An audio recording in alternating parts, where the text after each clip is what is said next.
The ancient stone glowed beneath Scarlet's trembling fingers, emerald light spilling across her pale skin like liquid fire. In the suffocating darkness of the dungeon beneath the castle, the runes pulsed with a rhythm that matched her racing heart. Behind her, the Alpha King stood silent, his massive frame casting shadows that danced with the strange luminescence. No scholar, no elder, no seer in the entire kingdom had been able to read these symbols. But Scarlet could. And as the words formed in her mind, ancient and terrible and true, she realized that everything was about to change. 3 days earlier, Scarlet Voidfang had been nothing more than a beta in the Emberstone Pack, overlooked and underestimated. Her white hair marked her as different, her pale skin like moonlight in a world that celebrated the warmth of the sun. She wore red because it was the only color that made her feel seen, the only defiance she allowed herself in a life of shadows. While others trained in combat or strategy, Scarlet spent her days in the forgotten corners of the Pack's library, tracing her fingers over texts so old they crumbled at her touch. Languages called to her, whispered their secrets in dreams she never quite remembered upon waking. When the Alpha King's summons came, delivered by a stone-faced warrior at dawn, Scarlet thought it was a mistake. Kings did not call for betas. Kings did not notice girls who hid behind books and kept their eyes lowered in corridors. But the summons was real, pressed with Dante Emberstone's seal, and refusal was not an option. The throne room stretched before her like a cathedral of power. Torches lined walls of black stone, their flames casting restless shadows across tapestries depicting centuries of conquest. At the far end, elevated on a dais of obsidian, sat the throne. And upon it, Dante Emberstone. Scarlet had seen the Alpha King before, but only from a distance, only in glimpses that felt more legend than reality. Up close, he was overwhelming. Tall and broad-shouldered, his body was a weapon honed by countless battles. Long black hair fell past his shoulders, partially restrained by leather cords, and a dark beard framed a face carved from granite and shadow. His eyes were the color of amber in firelight, intense and predatory. Eyes that had watched empires crumble and enemies fall. He wore authority like a second skin, and when those eyes fixed on Scarlet, she felt her knees threaten to betray her. Dante studied the small beta who had entered his throne room with her head bowed, and her red dress a splash of defiance against the gray stone. White hair, unusual and striking, cascaded down her back. She trembled, though she tried to hide it, and something in that vulnerability made his chest tighten in a way he did not understand. For weeks, his kingdom had been plagued by whispers of an ancient curse, of runes discovered deep beneath the castle that no one could read. Scholars had failed. Mystics had wept. And then an old woman in the markets, half mad and seeing things others could not, had spoken a name. Scarlet Voidfang. The girl who spoke to dead languages. The girl who heard words in the wind. When Dante spoke, his voice filled the chamber like thunder rolling across mountains. There was command in it, the weight of a ruler who had never been denied. But beneath that, something else flickered. Curiosity, perhaps. Or hope. Tell me, Scarlet Voidfang, can you read the old tongues? Scarlet lifted her eyes just enough to meet his gaze, and the world seemed to tilt. She had expected cruelty, or indifference, the cold assessment of a predator evaluating prey. Instead, she found intensity. Yes, but also an intelligence that burned bright and searching. He was waiting, not with impatience, but with the focused attention of someone who understood the value of knowledge. Before we continue with the story, tell us where you're watching from and how old you are. I hope you enjoy the story. I can, my king. Her voice came out steadier than she expected. I can read languages that have been lost for 1,000 years. I can hear them in my dreams and see them in patterns others miss. I do not know why, only that I always have. Something shifted in Dante's expression. a softening so brief she might have imagined it. "Then take me to the dungeon. Now." The descent into the depths beneath the castle was a journey into the bones of the earth. Scarlet followed the Alpha King down spiral staircases carved from living rock, through passages that grew narrower and colder with each step. Guards flanked them, but Dante moved ahead alone, a torch in his massive hand casting writhing shadows on the walls. The air grew thick with age and moisture, heavy with the weight of forgotten things. When they reached the chamber, Scarlet's breath caught. The room was circular, its walls covered entirely in runes that glowed with an eerie green light. The symbols seemed alive, shifting and dancing when she looked at them directly, settling into stillness when she glanced away. The air hummed with power, an electric charge that made her skin prickle and her pulse quicken. This was magic, old and wild and dangerous, the kind that had existed before pacts and kingdoms, before alphas and betas, when the world was young and terrible and free. Dante gestured to the walls. "Every scholar in my kingdom has tried. Every mystic has attempted to commune with whatever speaks through these symbols. All have failed. Some went mad from the attempt. Can you read them?" Scarlet stepped forward, drawn by something she could not name. Her fingers reached toward the nearest rune, and the moment her skin made contact, the world exploded into light and sound. Images flooded her mind. A kingdom in flames, a curse spoken in rage by a dying witch, a prophecy written in blood and starlight. The words came to her not as translation, but as understanding, as if the runes were speaking directly to her soul, bypassing language entirely.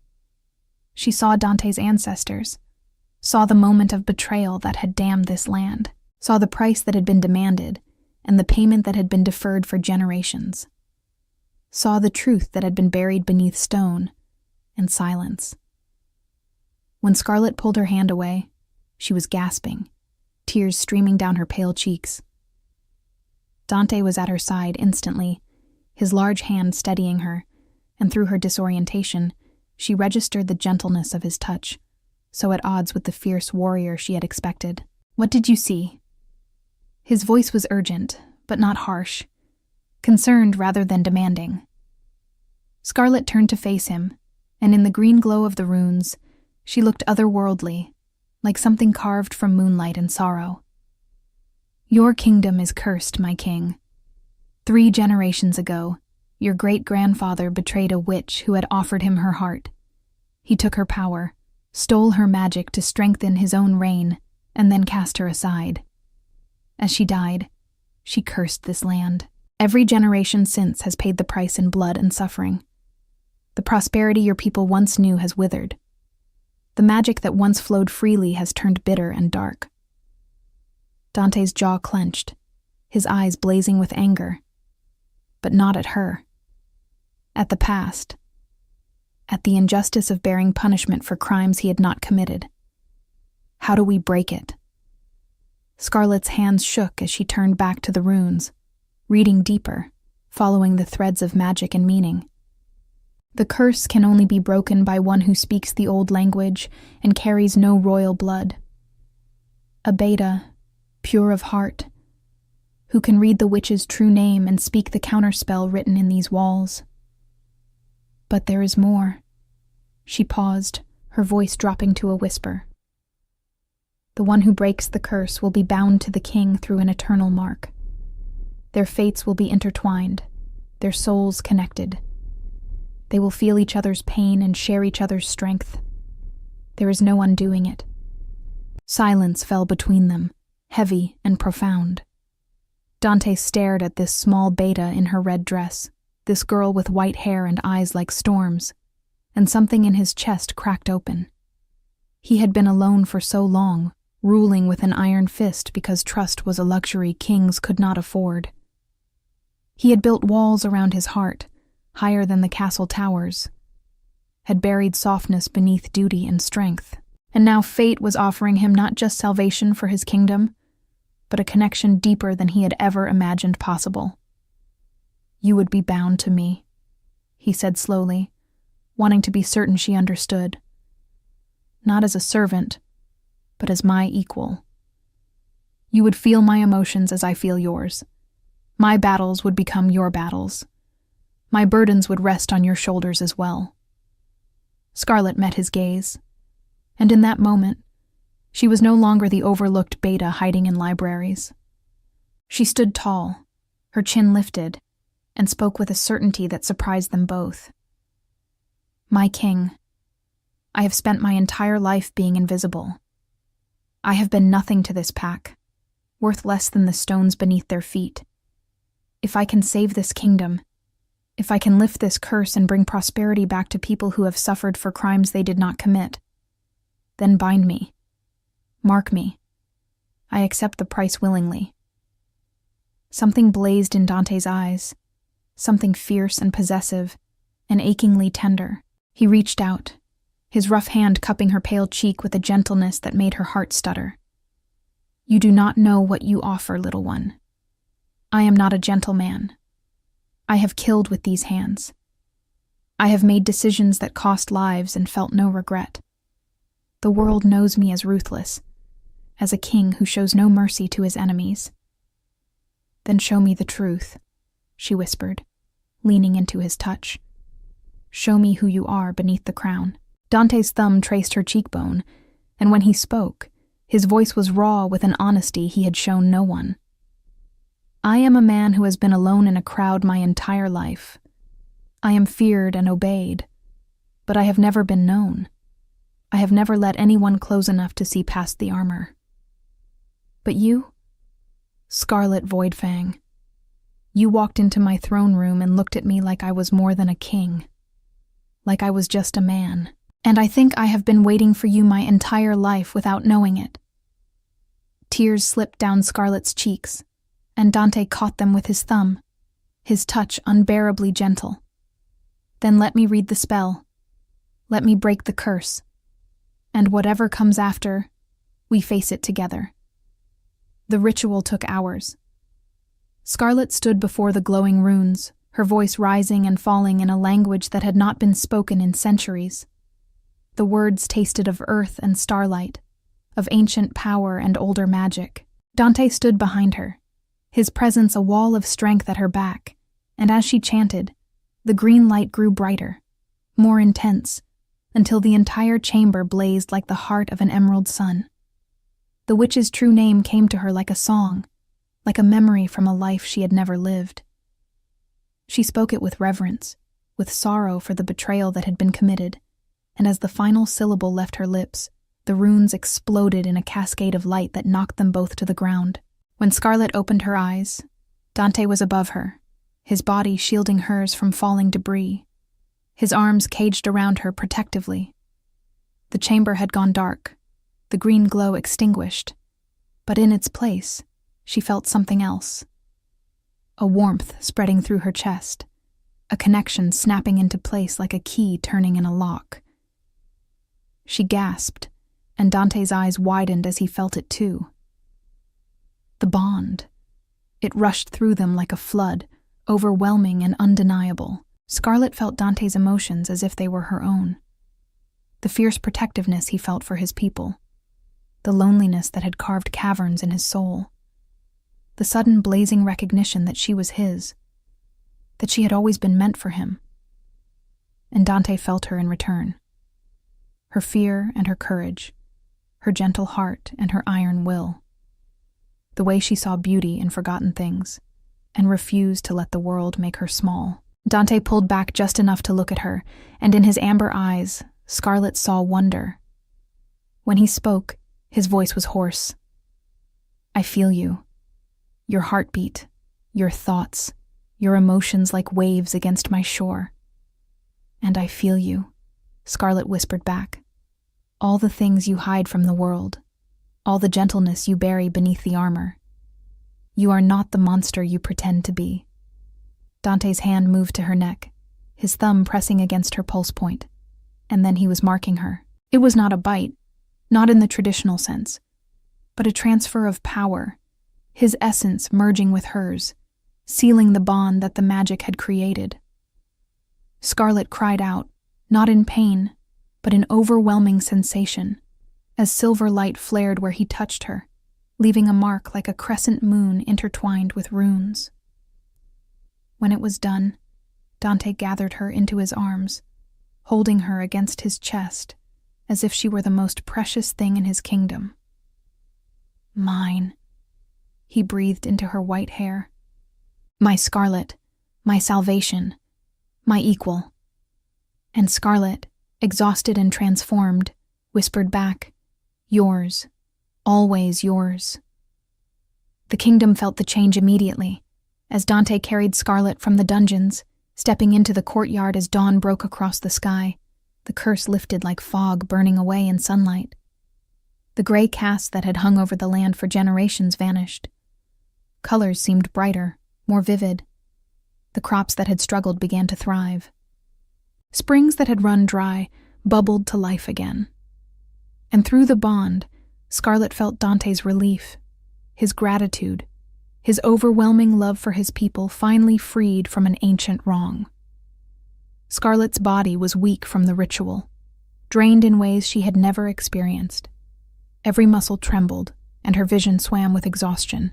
But Dante held her secure, his arms like iron bands around her fragile form, and through the bond, she felt his concern, his determination to keep her safe even as celebration erupted around them.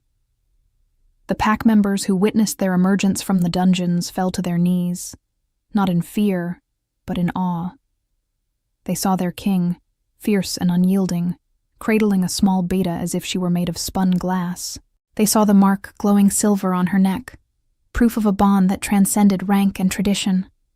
And they saw, for the first time in their lives, their land bathed in true sunlight, unfiltered by the gray miasma that had choked the sky for as long as any of them could remember. Dante's voice rang out across the courtyard, powerful and absolute. This woman broke the curse that has plagued our kingdom for 3 generations. She walked into darkness and brought back light. She is mine by magic and by choice, marked and bonded, and any who question her place at my side will answer to me. The declaration was both a proclamation and a warning. Scarlet, barely conscious in his arms, felt the ripple of shock and whispered confusion through the gathering crowd. A beta. The king had bonded with a beta. It was unprecedented, scandalous, a breaking of unspoken hierarchies that had governed pack life for centuries. But Dante cared nothing for tradition when it conflicted with truth. He carried Scarlet to his chambers, laying her gently on his bed, which was enormous and draped in furs and silks the color of midnight. He removed her shoes, covered her with soft blankets, and sat beside her, his large hand engulfing hers, his thumb tracing circles on her palm as she drifted in and out of consciousness. Through the bond, even in her exhausted state, Scarlet felt everything. Dante's vigil over her was absolute. He refused to leave, refused food or rest, simply sat and watched her breathe, his emotions a complex tangle of possessiveness, wonder, and a vulnerability so profound it made her heart ache even in sleep. He was terrified, she realized. This powerful king, who had faced down armies and conquered territories, was terrified of losing her. When Scarlet finally woke, night had fallen. The chamber was lit by a fire crackling in an enormous hearth, casting dancing shadows across stone walls hung with tapestries depicting wolves and forests and ancient battles. Dante sat in a chair he had pulled close to the bed, his long frame folded into a posture of watchful waiting. The moment her eyes opened, he was leaning forward, his hand cupping her cheek. "How do you feel?" His voice was rough, as if he had not used it in hours. Scarlet took inventory of her body. The exhaustion remained, but it was bearable now, no longer the crushing weight that had threatened to drag her under. Alive. Connected. "I can feel you, Dante. Everything you are." His jaw tightened, and through the bond, she felt his struggle. Part of him wanted to rejoice in their connection, to revel in this intimacy he had never thought to experience. But another part, the part that had learned to survive by remaining closed off and independent, recoiled from being so utterly known. Scarlet pushed herself up on the pillows, ignoring her body's protests, and took his face in both her small hands. "Do not hide from me. Not now. Not ever. I feel your fear, your uncertainty. But I also feel your heart, Dante. The kindness you bury beneath duty. The loneliness you have carried like armor. Let me in. Truly in." Dante closed his eyes, his forehead dropping to rest against hers. "I do not know how to be vulnerable. I have been a king since I was 20 years old. My father died in battle, and I inherited a kingdom in chaos, enemies circling like vultures. I learned to show no weakness, to feel no attachment that could be exploited. And now you come into my life, and suddenly I am weak in ways I never imagined. Your pain would destroy me, Scarlet. Your death would end me. Then live for me," she whispered fiercely. "Live with me. We will learn this together. This bond, this love, it terrifies me too. I have spent my life being invisible, and now I am seen by the most powerful man in the kingdom. I feel naked under your gaze, exposed in ways that make me want to hide. But I will not hide. I will stand here, vulnerable and imperfect, and trust you to catch me if I fall." Dante's arms came around her then, pulling her against his chest, and he held her as if she were his anchor in a storm-tossed sea. Through the bond, their emotions merged, became a single current of feeling too vast to name. Fear and hope, vulnerability and strength, past loneliness and future possibility, all swirled together until neither could tell where one ended and the other began. They stayed like that through the night, talking in whispers, learning each other through words and through the bond. Dante told her of his childhood, of watching his father rule with an iron fist, of learning that love was a luxury kings could not afford. He spoke of the day his father fell, how he had stood over the body and felt nothing but the weight of responsibility settling on his shoulders like a mantle of stone. He described the years of ruling alone, of making decisions that cost lives, of burying his humanity deeper and deeper until he sometimes wondered if it existed at all. Scarlet listened, and through the bond, she gave him something he had never had: unconditional acceptance. She did not flinch from the darkness in his past, did not judge the harsh choices he had made. Instead, she saw the man beneath the crown, the boy who had been forced to become a king before he was ready, who had survived by becoming exactly what the world needed him to be. In turn, Scarlet shared her own story. The loneliness of being different, of having white hair in a pack that valued dark coloring, the way she had learned to make herself small, to hide behind books and in shadows, to find companionship in dead languages, because the living world had no place for her. She told him of nights spent dreaming in symbols she did not understand, waking with words on her lips that tasted of ancient magic. She described the moment she received his summons, how terror and hope had warred in her chest, because finally, someone needed her for something only she could do. As dawn light began to creep through the windows, painting the sky in shades of rose and gold, Dante kissed Scarlet softly, reverently. "You will never be invisible again. I will spend every day for the rest of my life making certain you know your worth, your power, your beauty. And you will never be alone again," Scarlet replied, her fingers threading through his long black hair. "I will stand beside you through every decision, every battle. Your burdens are mine now. We carry them together." But liberation came with consequences neither had anticipated. The bond made Scarlet visible in ways she had never been before. She was no longer the overlooked beta hiding in shadows.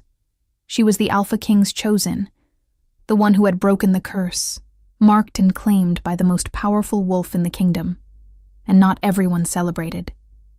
The first week after the curse broke was the hardest. Scarlet attended her first court session at Dante's side, and the weight of hundreds of eyes felt like physical pressure against her skin.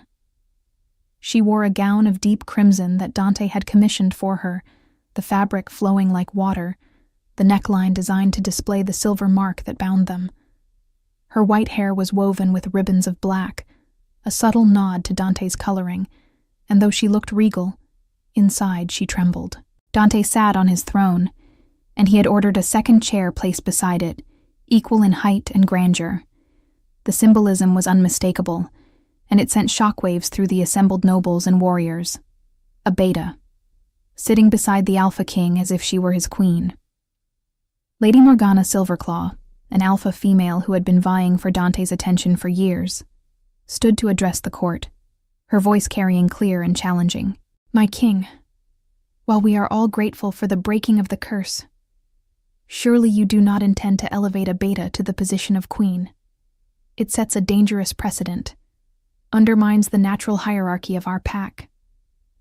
The room fell silent, tension crackling like lightning before a storm.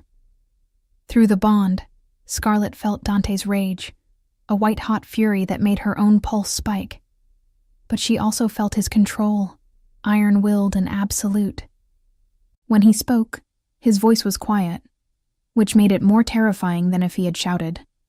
"Lady Silverclaw, when you walked into the dungeons beneath this castle and deciphered the runes that had confounded every scholar in my kingdom, when you faced ancient magic and broke a curse that had killed those who attempted it before, when you were marked by that same magic as the salvation of this land, then you may have an opinion on who sits beside me. Until then, you will hold your tongue, or you will leave my court, permanently." Morgana's face flushed with humiliation and anger, but she bowed her head and retreated. The message was clear. Dante would tolerate no challenge to Scarlet's position.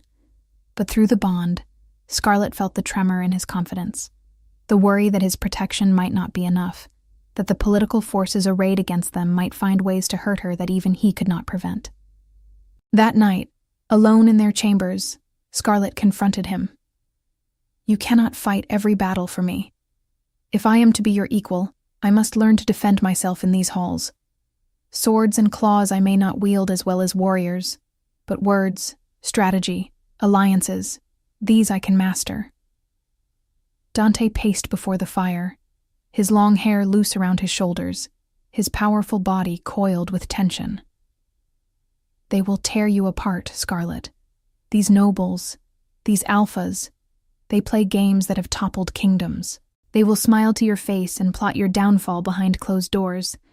I cannot bear the thought of you walking into that snake pit alone." Scarlet rose from the bed, crossing to him, stopping his pacing with her hands on his chest. "Then teach me. You know their games, their tactics. You have survived in this world your entire life. Share that knowledge with me. Let me be not just your mate, but your partner in truth." And so began Scarlet's education in the intricate dance of court politics. Dante spent hours with her, teaching her to read the subtle signs of deception, to identify potential allies and hidden enemies. He introduced her to his most trusted advisors, men and women who had proven their loyalty through years of service. Slowly, carefully, Scarlet began to build her own network, finding common ground with those who valued merit over rank, who saw potential in new ways of thinking. She discovered she had a gift for diplomacy, for finding compromises that satisfied competing interests. Where Dante ruled through strength and fear, Scarlet offered something different: the possibility of being heard, of having one's concerns addressed not with force, but with understanding. She held audiences in a small chamber adjacent to the throne room, and pack members began to seek her out, bringing problems they feared to present to the king, knowing she would listen without judgment. Through the bond, Dante felt her growing confidence, her transformation from the invisible beta into a woman of substance and power. And it stirred something in him, a pride so fierce it was almost painful.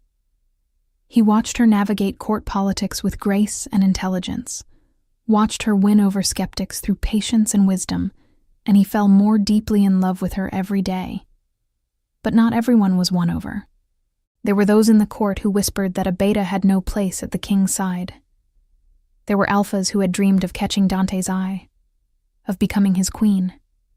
There were advisors who feared this new connection would weaken their king, make him vulnerable in ways he had never been before. And there were enemies beyond the kingdom's borders who saw the bond as an opportunity, a weakness to exploit. 2 months after the curse broke, Scarlet received her first direct threat.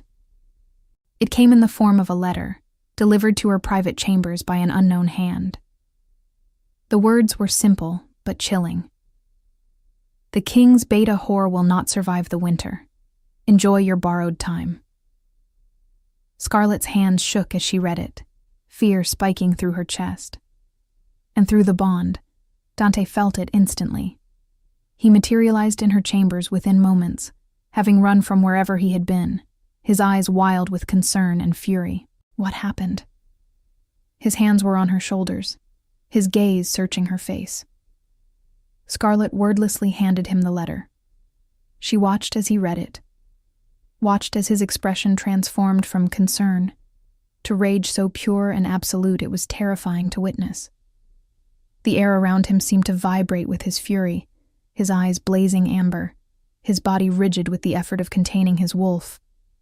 "I will find whoever sent this," he growled, his voice barely human. "I will make them wish they had never been born." "No!" Scarlet's voice was firm, cutting through his rage. "That is exactly what they want. They want you distracted, chasing shadows, making enemies of your own court. They want to divide us, Dante. Do not give them that satisfaction." Dante stared at her, his chest heaving, and through the bond, she felt his internal war. Every instinct he possessed screamed at him to hunt, to find the threat and eliminate it with extreme prejudice. But Scarlet's words, her wisdom, penetrated the haze of his fury. "How can you be so calm?" he finally asked, his voice hoarse. "They threatened your life." "Because I have you," she replied simply. "Because I am not alone anymore.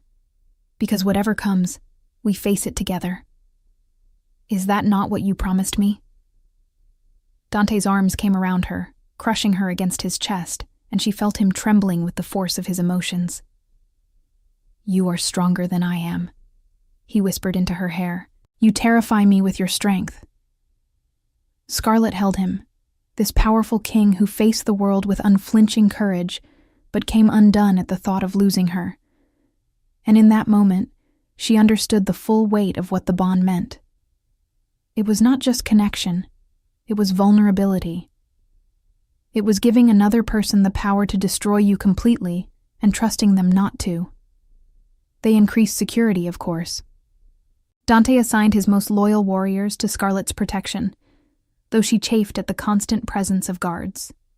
He had every letter, every package that arrived for her inspected. He interrogated suspects and investigated threats with the focused intensity of a predator stalking prey. But he also listened to Scarlet's counsel, tempered his rage with her wisdom, and together they presented a united front that was stronger than either could have been alone. But Dante had not lied when he told Scarlet he was ruthless. The world saw him as the Alpha King, fierce and unyielding, a warrior who had built an empire on strength and will. And he remained that man to them. When challengers came, he met them with the full force of his power, crushing rebellion before it could take root, facing down threats with the same cold efficiency that had made him legendary. But with Scarlet, he was different. Through the bond, she felt the truth of him, the dichotomy that no one else was permitted to see. In public, he was the king, distant and commanding. In private, he was hers. Gentle in ways that made her ache, protective to the point of possessiveness, devoted with an intensity that sometimes frightened her with its depth. At night, when the castle slept and they were alone in his chambers, Dante would pull Scarlet into his arms and hold her like she was the only solid thing in a world of smoke and mirrors. He would bury his face in her white hair and breathe her in, his large hands spanning her waist, his voice rough with emotion as he whispered words he would never speak in daylight. "You have ruined me for anyone else," he told her one night, his fingers tracing the mark on her neck, the symbol of their bond. Before you, I was complete in my isolation. I needed no one, wanted no one. But now I feel you in every breath I take. Your happiness is my happiness. Your pain is agony. How do I go back to being the man I was? Scarlet turned in his arms, her pale hands framing his bearded face, her eyes soft. You don't go back. We go forward together. You showed me that I could be more than invisible. Let me show you that you can be more than alone. Dante kissed her then, a kiss that tasted of promises and possession, of tenderness and hunger intertwined. Through the bond, their emotions merged, became indistinguishable, a feedback loop of devotion and desire that left them both breathless and clinging to each other in the darkness. But the world would not let them hide forever. 6 weeks after the curse broke, a threat emerged from the northern territories. A rival pack, led by an alpha named Corvus Blackmaw, had been watching the Emberstone Kingdom with covetous eyes for years. The curse had kept Dante's power in check, had prevented him from expanding his territory or consolidating his strength. Now, with the curse lifted and the kingdom flourishing, Corvus saw only one path to dominance: destroy the source of Dante's newfound strength. Destroy Scarlet. The first attempt on her life came during a gathering in the Great Hall. Scarlet was standing near a window, watching the sunset paint the sky in shades of gold and crimson, when she felt it. A spike of malicious intent through the bond, a warning from Dante before her conscious mind registered the danger. She turned just as an arrow whistled through the air, aimed directly at her heart.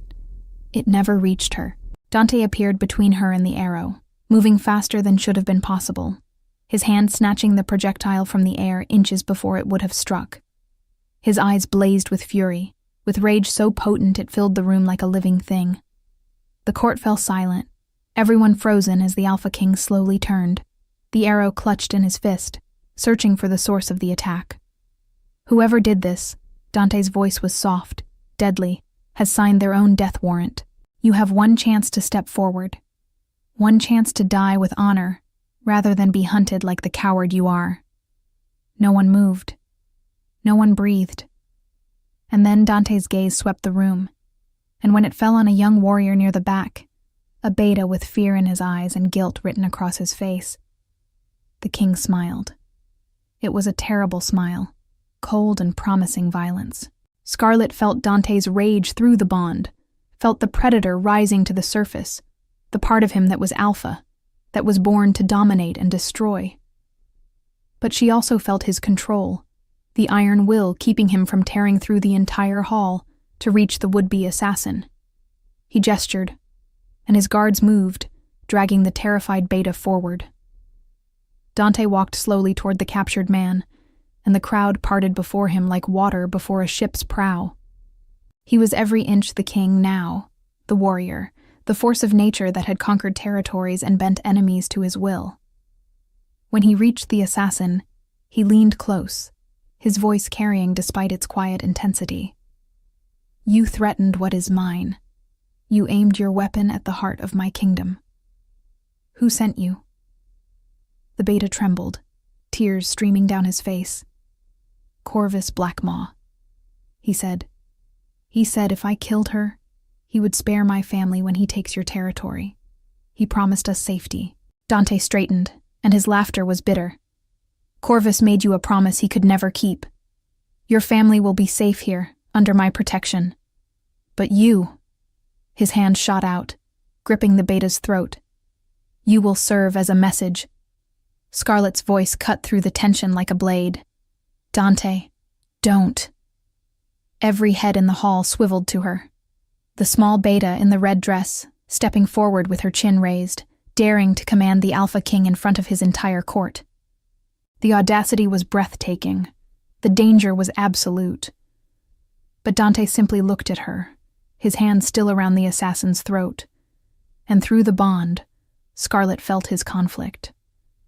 The king wanted blood, wanted to make an example, wanted to paint the walls with the price of threatening his mate. But the man the one who existed only for her, hesitated.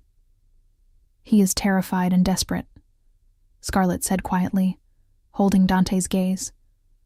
"Corvus used his fear and exploited it.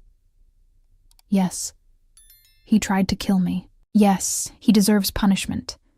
But mercy, true mercy, is a strength, not a weakness. Show your people that their king is not just powerful, but just." The silence stretched, taut as a bowstring. Then, slowly, Dante released the beta, who collapsed to the floor gasping. The Alpha King's voice rang out clear and commanding. "You will be exiled from this kingdom. You will carry a message to Corvus Black Maw. Tell him that Scarlet Voidfang is under my protection, bound to me by magic and marked by my claim. Tell him that any who threaten her threaten me. And tell him that I am coming." The beta scrambled away, dragged by guards toward the borders. The court remained silent, shocked by the display of mercy tempered with warning. And Dante turned to Scarlet, his eyes burning with emotion only she could feel through the bond. "You make me better," he said simply, and then he closed the distance between them, pulling her against his chest, holding her in front of everyone. The message was clear. She was his, and he would burn the world to keep her safe. That night, Dante made love to Scarlet with a desperation that bordered on worship. His hands roamed her body as if memorizing every curve, every soft place, storing the sensory memory against a future he feared. Through the bond, she felt his terror, the realization of just how vulnerable loving her had made him. "I cannot lose you," he whispered against her skin, his voice breaking. "You are the best part of me, Scarlet, the only softness I have left." She pulled his face up, forcing him to meet her eyes. "Then let me fight beside you. I am not some fragile thing to be locked away. I broke a curse, Dante. I walked into that dungeon and faced ancient magic. I can face this too. You should not have to." He ground out, and she felt his anguish through the bond. "You should be able to live without fear, without danger. I want to give you peace." Scarlet kissed him softly, her white hair falling around them like a curtain. "You have given me purpose. You have given me love. You have seen me when I was invisible to everyone else. That is enough. That is everything. Now let me stand with you." When Corvus Blackmaw's army arrived 3 weeks later, they came with fire and fury, thousands of warriors ready to claim the Emberstone Kingdom. They had expected to find Dante weakened by love, distracted by his bond with a beta. They had expected easy victory. They found a king transformed. The War Council met in the Great Hall the night before the battle. Maps were spread across massive tables, showing troop positions and defensive strategies. Dante stood at the head. His commanders gathered around him, and for the first time in the kingdom's history, Scarlet stood beside him, not as decoration but as counsel. "Corvus will attack from the north," one of the commanders said, pointing to the maps. "His forces outnumber ours 2-1. If we meet him in open field, we will be slaughtered." "Then we do not meet him in open field," Scarlet said quietly, and every head turned to her. She felt the weight of their attention, the skepticism in some eyes, the curiosity in others. But Dante's hand found hers beneath the table, squeezing gently, and through the bond, she felt his encouragement, his absolute faith in her. Scarlet moved to the maps, her finger tracing paths through the terrain. "The northern approach has 3 narrow passes through the mountains. If we position archers here, here, and here, we can funnel their forces into kill zones. They will have superior numbers, but in narrow spaces, numbers become a liability. They will be unable to maneuver, unable to bring their full strength to bear." One of the older commanders, a grizzled warrior named Marcus, who had served Dante's father, frowned. "And what of their cavalry?" "In tight spaces, they will simply dismount and press forward on foot. We delay them but do not stop them." Scarlet smiled. and there was something almost predatory in the expression, something she had learned from Dante. That is where the magic comes in. The runes I deciphered, they did not just break the curse. They also revealed defensive enchantments woven into the land itself, dormant for generations. I can activate them, create barriers of light that will hold for hours, buying our people time to evacuate civilians, to reinforce our true defensive position here. She pointed to a valley south of the castle. Dante leaned forward, his eyes blazing with approval. You can control the barriers, direct them as needed? Scarlet nodded. The magic responds to me now. It has since the moment I completed the ritual. I have been practicing, learning its limits. I can hold 3 barriers simultaneously for up to 6 hours. That should be enough. The council erupted in discussion, some arguing the plan was too risky, others seeing the brilliant strategy behind it.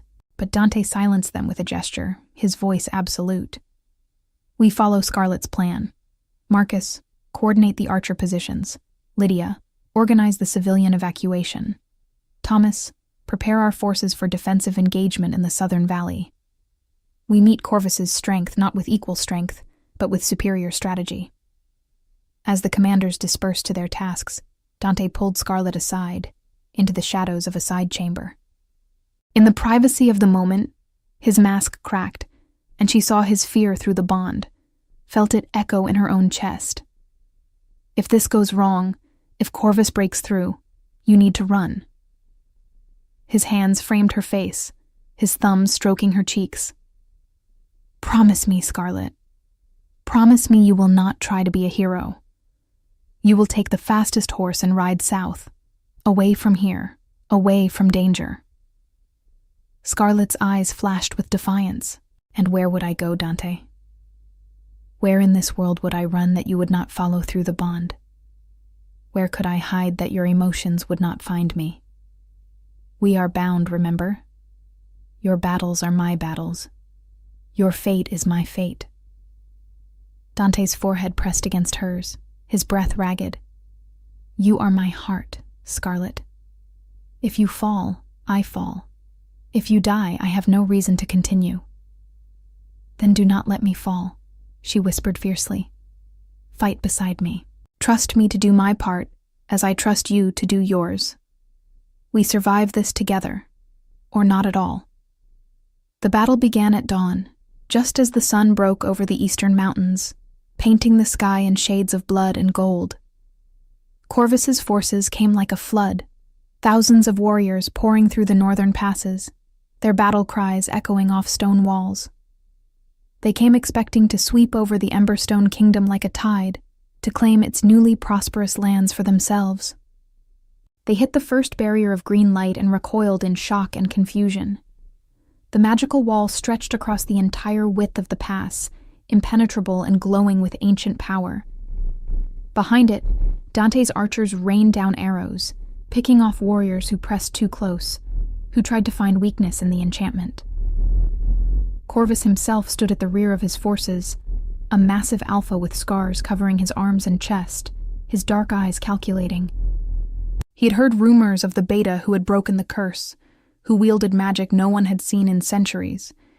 He had dismissed them as exaggeration, as the desperate propaganda of a weakened king. Now, watching his warriors batter uselessly against walls of light, he realized his mistake. The beta was real. The magic was real. And Dante Emberstone had not been weakened by love. He had been empowered by it. The barriers held for 5 hours, exactly as Scarlet had predicted. During that time, civilians were evacuated, defenses were reinforced, and Dante's warriors prepared for the true battle in the southern valley. When the barriers finally fell, Corvus's forces poured through, exhausted and frustrated, exactly as planned. They found Dante waiting in the valley, his warriors positioned on high ground, the terrain itself turned into a weapon against the invaders. And on the castle walls above, Scarlet stood like a beacon, her white hair streaming in the wind, her hands glowing with residual magic, her red dress a splash of defiance against the gray stone. Dante led his forces with the brilliance of a tactician and the ferocity of a predator. But he fought with something new now, something his enemies could not have anticipated. He fought with hope, with purpose beyond mere survival or dominance. He fought for the future he had glimpsed in Scarlet's eyes, for the kingdom they would build together, for the peace she deserved. Every time his strength flagged, every time exhaustion threatened to overwhelm him, he felt Scarlet through the bond. Her belief in him, her unwavering faith, her love that burned bright and steady like a star, and he found reserves of power he had not known he possessed. And Scarlet, despite his protests, despite the fear that gnawed at her constantly through the bond, stood on the castle walls and wielded magic. Where Corvus's forces pressed hardest, she directed energy, creating barriers of light that turned back attackers, giving Dante's warriors time to regroup. She was a beacon on the walls, impossible to miss in her red dress, and through the bond, Dante felt her determination, her refusal to be protected when she could protect others. The battle raged for hours, brutal and bloody.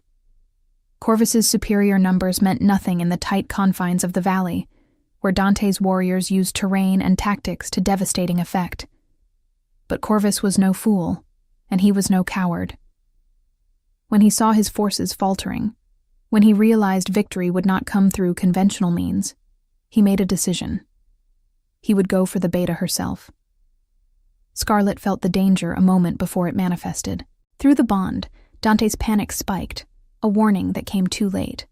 Corvus had circled around with a small group of his most elite warriors, had scaled the castle walls on the eastern side where defenses were lightest, and now he stood before her, his massive form blocking out the sun, his eyes filled with cold calculation. "So you are the beta who broke the curse," Corvus said, his voice like gravel.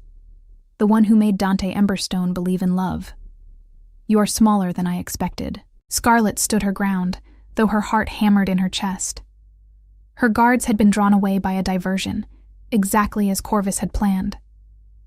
She was alone, facing an alpha who had killed more men than she could count, whose reputation for cruelty was legend. Through the bond, she felt Dante racing toward her, felt his terror and rage and desperation.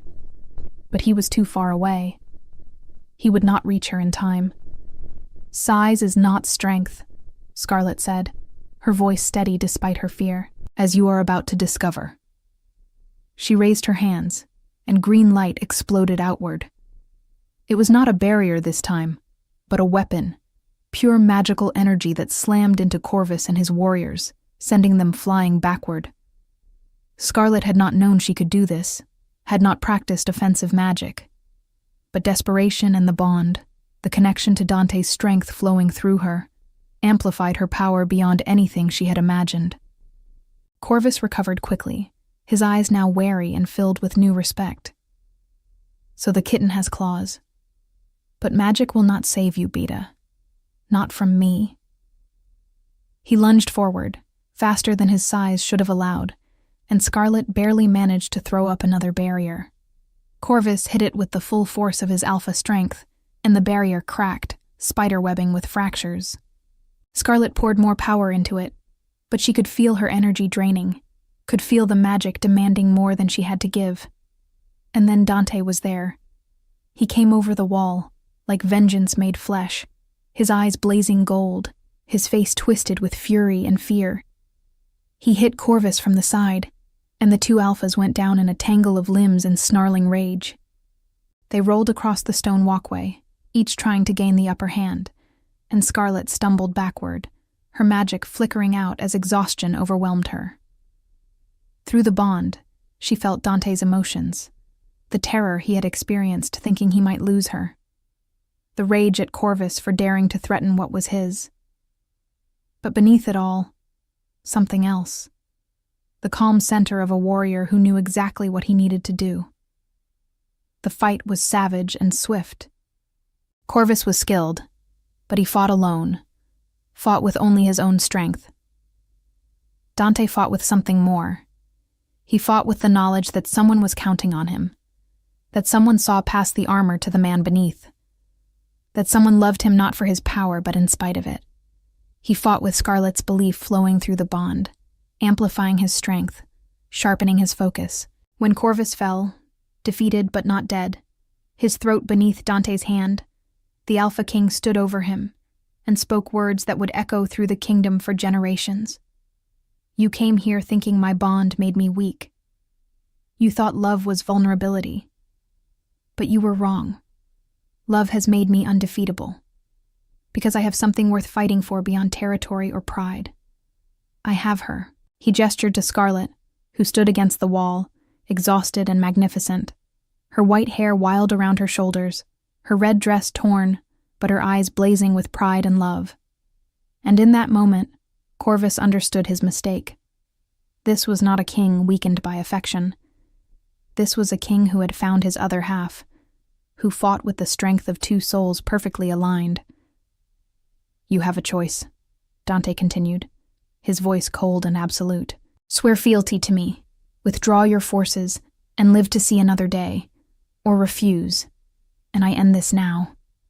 Corvus looked into Dante's eyes and saw his own death reflected there, saw the absolute certainty that if he refused, if he remained a threat to Scarlet, nothing in this world would prevent Dante from tearing him apart. And so, for the first time in his life, Corvus Blackmaw bowed his head. I yield, he said, the words tasting like ash. I swear fealty to the Emberstone Pack. Dante released him, stepping back, his eyes never leaving Corvus's face. Leave this place. Withdraw your forces. Return to your territory, and remember this day. Remember what happens to those who threaten what is mine. Corvus and his remaining warriors retreated, limping and defeated. And as the sun set on the battlefield, Dante climbed the castle walls to where Scarlet waited. She had stayed standing through sheer force of will, but the moment he reached her, her knees buckled. He caught her, gathering her into his arms, and carried her from the walls as his warriors cheered, as his people celebrated a victory that had seemed impossible hours before. The months that followed brought changes that rippled through every corner of the kingdom. Dante, once feared for his isolation and severity, began to rule with a new philosophy, one that balanced strength with compassion. Scarlet, no longer the invisible beta, became an integral part of the court, using her gift for languages to forge alliances with distant packs, to recover lost knowledge, to bring prosperity through means other than conquest. The transformation was not without resistance. There were still those who whispered in corners, who plotted in shadows, who could not accept that a beta walked the halls of power as an equal to the Alpha King. But their numbers dwindled as Scarlet proved herself time and again, as she brought solutions to problems that had plagued the kingdom for years, as she showed that strength came in many forms. 3 months after Corvus's defeat, Scarlet stood in what had become her personal library, a tower room filled with texts she had gathered from across the known world. Sunlight streamed through tall windows, illuminating dust motes that danced in the air. She was deep in translation work, deciphering a text from the Eastern Territories when she felt Dante through the bond. He was troubled, conflicted, wrestling with a decision that weighed heavily on his soul. Scarlet set down her work and made her way through the castle corridors to the throne room, where she found Dante standing before the massive windows, looking out over his kingdom. His long black hair was loose, his powerful frame tense, and when he turned at her approach, she saw the turmoil in his amber eyes. "What troubles you?" she asked softly, coming to stand beside him. Dante was silent for a long moment, and through the bond, she felt him gathering his thoughts, deciding how much to share. Finally, he spoke. "I received word from the Western Territories. There is famine there, crops failing, children starving. The local Alpha refuses to ask for aid, too proud to admit his people are suffering. I could send food, supplies. But if I do so without his request, it will be seen as an insult, a challenge to his authority. If I do nothing, innocent people die." Scarlet listened, her mind already working through the political implications. "Then do not make it about him. Send the aid as a gift from me. a gesture of goodwill from one who understands what it means to go unseen, unhelped. No challenge to his authority, simply compassion from someone who stands outside the usual power dynamics. Dante turned to her, and something in his expression softened. "You always find the path I cannot see. How do you do that?" "Because I spent years watching from the shadows," she replied, her hand finding his. "I learned to see angles, to understand motivations, because I had to. It was my only way to navigate a world that did not acknowledge my existence. Now I use those skills differently, but the perspective remains." Dante pulled her close, his arms engulfing her, his face buried in her white hair. "I do not deserve you," he murmured. "You are too good, too wise, too kind for a man who has done the things I have done." Scarlet pulled back just enough to look up at him. "You are not the man you were before me, and I am not the woman I was before you. We have changed each other, Dante, made each other better. That is what love does. It transforms." And through the bond, he felt the absolute truth of her words, felt her belief in him, her refusal to let him retreat into the isolation that had defined his life for so long. He kissed her then, soft and reverent, and whispered against her lips, "Thank you for seeing me, for staying. Always," she promised. "Always." They were not always gentle with each other. Dante's possessiveness remained fierce, his need to protect her sometimes overwhelming. When Scarlet announced her intention to travel to the Eastern Territories to negotiate a trade agreement, Dante's first instinct was to refuse, to keep her close where he could guard her personally. They argued about it in their chambers, voices raised, emotions raw. "You cannot lock me away like a treasure," Scarlet said, her pale face flushed with frustration. "I am not a possession to be hoarded. I am your partner, your equal. That means trusting me to do my part." Dante paced like a caged animal, his hands clenching and unclenching. "Every instinct I possess screams at me to keep you safe. Do you understand what it does to me? The thought of you riding into unknown territory, surrounded by wolves I have not vetted, facing dangers I cannot control." "I understand fear," she shot back. "I feel yours through the bond every moment of every day. But I also feel your pride when I succeed, your respect when I find solutions you cannot. You cannot have one without the other, Dante. You cannot want me as your equal and then treat me as fragile." The silence that fell between them was taut, charged with emotion. Then Dante stopped pacing, his shoulders dropping, and through the bond, Scarlet felt his surrender. Not defeat, but acceptance. Understanding. "You are right," he said quietly. "And I am terrified. But you are right." He crossed to her, his hands cupping her face with infinite gentleness. "Go to the Eastern Territories. Negotiate your trade agreement. Take my best warriors as escort. Take whatever resources you need. But come back to me, Scarlet. Promise me you will always come back." "I promise," she whispered, rising on her toes to kiss him. "I will always come back to you." Scarlet's independence clashed with his instinct to shield her from every danger. But they learned to navigate these conflicts. He learned that letting her take risks was not abandonment, but trust. She learned that accepting his protection was not weakness, but love. Through it all, the bond ensured they could never truly be at odds, always pulling them back to understanding, to compromise, to the recognition that they were stronger together than apart.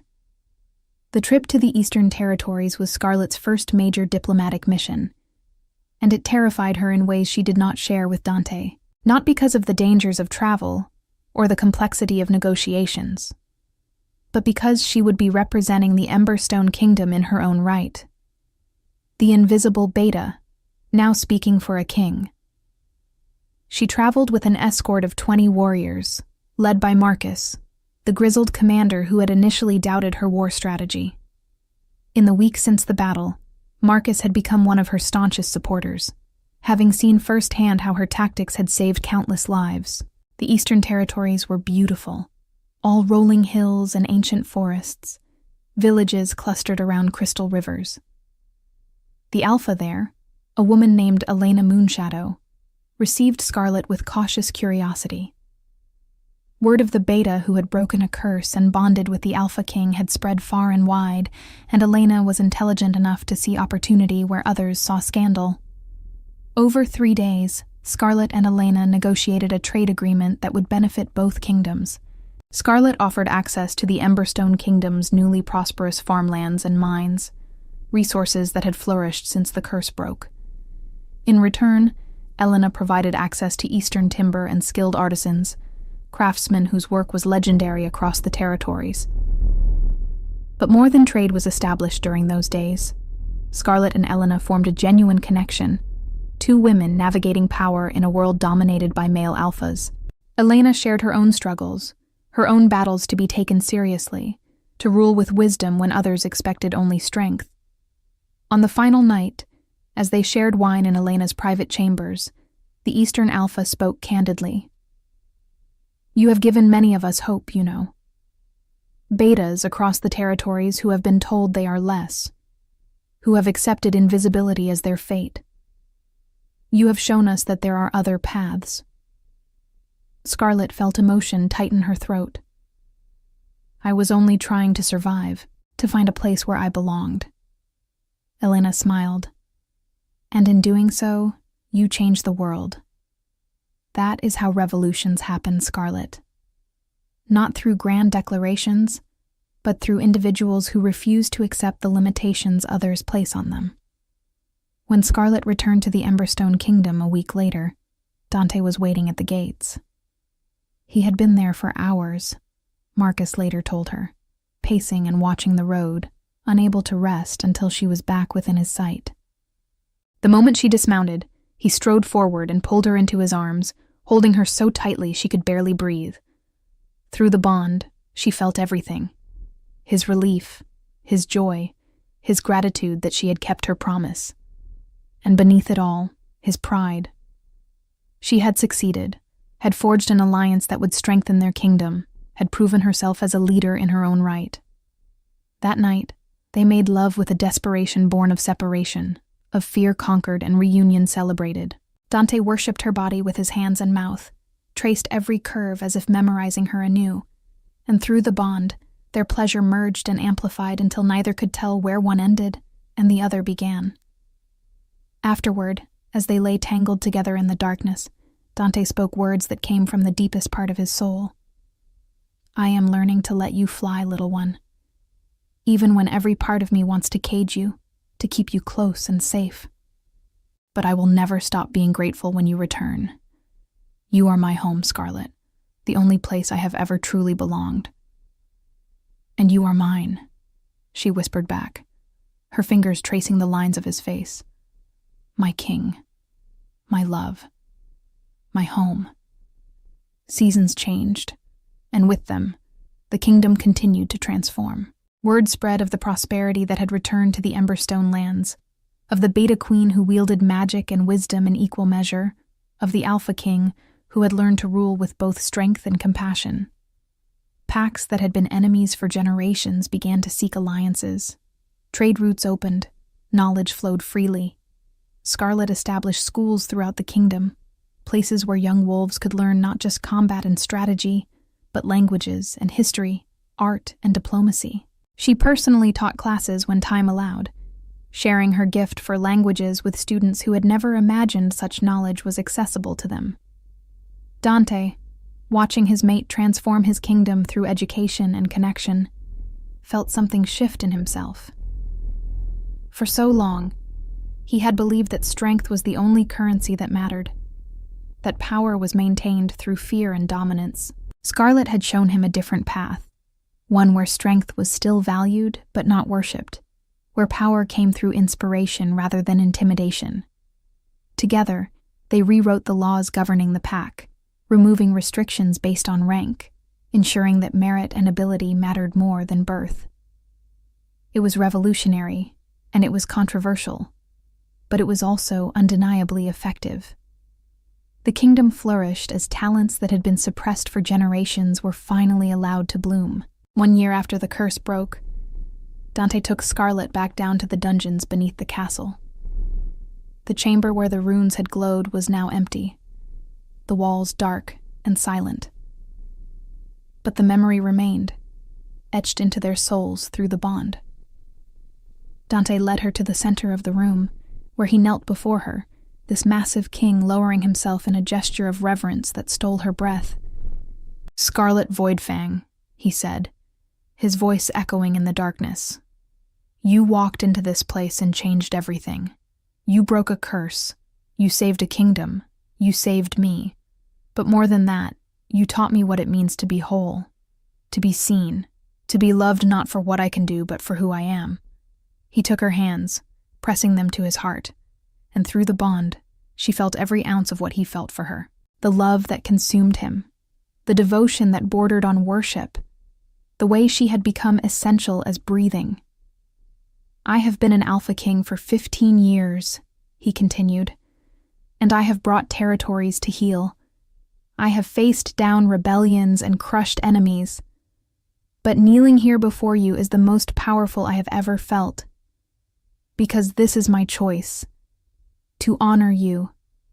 To bow before your strength, your kindness, your extraordinary heart."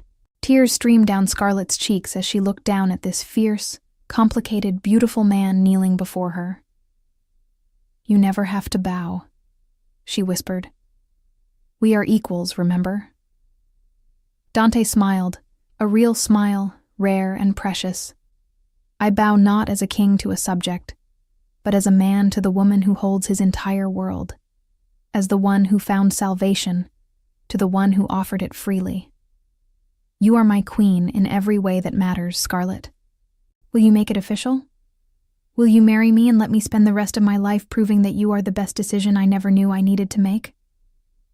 Scarlet dropped to her knees before him, meeting him at eye level, her hands cupping his bearded face. Yes, 1,000 times yes. They married under a full moon, in a ceremony that blended old traditions with new. Scarlet wore white, her dress flowing like water, a crown of silver and emerald resting on her pale hair. Dante wore black, his long hair braided with leather cords, his presence commanding even in this moment of softness. And when they spoke their vows, the bond between them glowed visible, silver light tracing the marks they bore, proof that their connection was more than ritual, more than tradition. It was destiny made manifest. The kingdom celebrated for days. There was music and dancing, feasting and joy, and through it all, Dante never left Scarlet's side, his hand always finding hers, his eyes constantly seeking her out in crowds. To the world, he remained the Alpha King, powerful and untouchable. But to her, through the bond, he was simply Dante, her mate, her love, her home. Years passed, and the kingdom flourished. Scarlet's gift for languages led to discoveries that brought innovation and growth. She established libraries and schools, ensuring that knowledge would never again be forgotten or lost. Dante, with Scarlet's influence, became known as a king who valued wisdom as much as strength, who fought when necessary, but sought peace whenever possible. They faced challenges, of course. Other alphas tested their bond, tried to exploit what they perceived as weakness. Political machinations required constant vigilance. There were days when the weight of the crown felt crushing, when the responsibility of an entire kingdom threatened to drown them both. But they were never alone. Through the bond, they carried each other's burdens, shared each other's triumphs.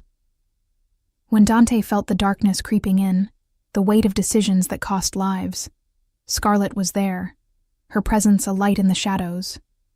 When Scarlet doubted herself, felt the old insecurities rising, Dante wrapped her in his arms and reminded her of her worth, of her strength, of the way she had walked into darkness and emerged with salvation in her hands. On a spring morning 5 years after their marriage, Scarlet stood in the castle courtyard, watching young wolves training in the yard. She rested one hand on her swollen belly. feeling the life growing within her, the child that was a product of their bond, of magic and love intertwined. Through the bond, she felt Dante's approach before she saw him, his emotions a warm wave of affection and pride.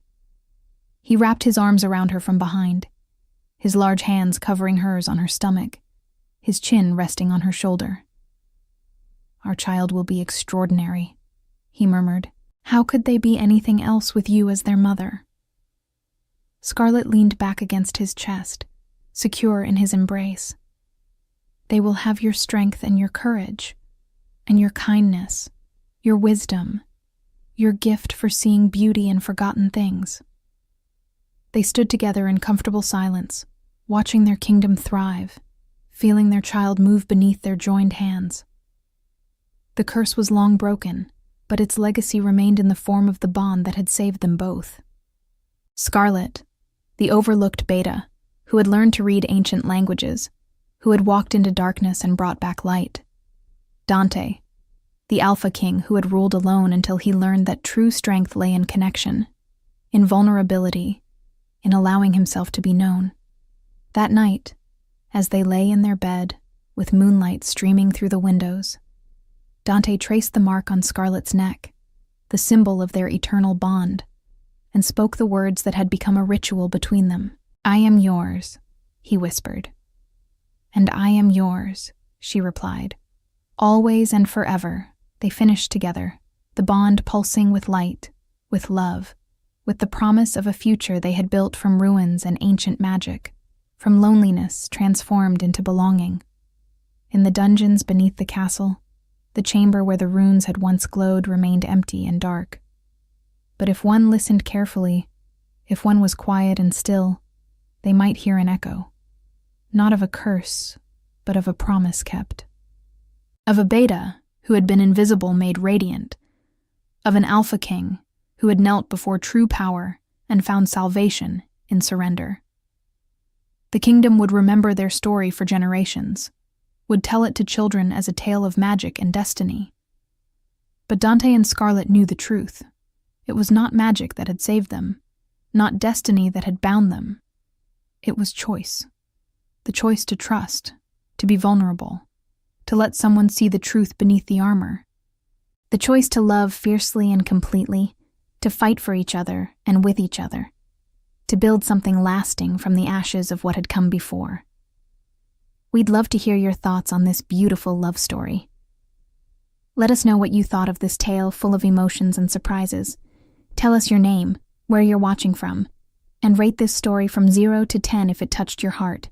And if you enjoyed the plot, don't forget to leave a like and subscribe to the channel so you don't miss the amazing new stories coming soon. See you next time.